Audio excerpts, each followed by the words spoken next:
உதயனாவால் சாதிக்க முடியாததை சாதித்த இன்பான்னா அடிமாடாய் போன கமல், ரஜினி. உதயநிதி பிறக்கும் முன்பே சினிமாவுக்கு வந்தவர்கள் ரஜினிகாந்தும், கமல்ஹாசனும். தமிழ் சினிமாவின் 2 பெரிய தூண்கள். அவர்களை ஒரே படத்தில் இணைப்பது என்பது இன்றைக்கும் எளிதான விஷயம் இல்லை.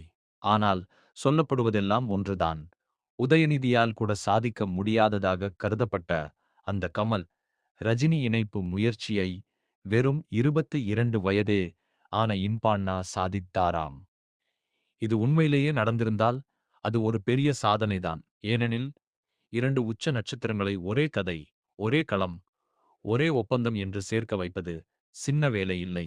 அப்படி இருக்கும்போது சிலர் கேள்வி கேட்கிறார்கள். 1996 ரஜினி ஜெயலலிதாவை எதிர்த்து பேசியதெல்லாம் 2021 கமல் ஆட்சியை கடுமையாக விமர்சித்து டார்ச்லைட் போன்ற பிரச்சாரங்கள் செய்ததெல்லாம் இப்போது அவர்கள் அதே சிஸ்டத்துக்குள் அடிபணிந்த நிலைக்கு சென்றதற்கான முன்னரேதானா? இல்லை. இது வெறும் தொழில்முறை முடிவா? சினிமா மட்டும், அரசியல் வேறு என்பது போல. உங்களுக்கு என்ன தோன்றுகிறது? இது சாதனையா? சமரசமா?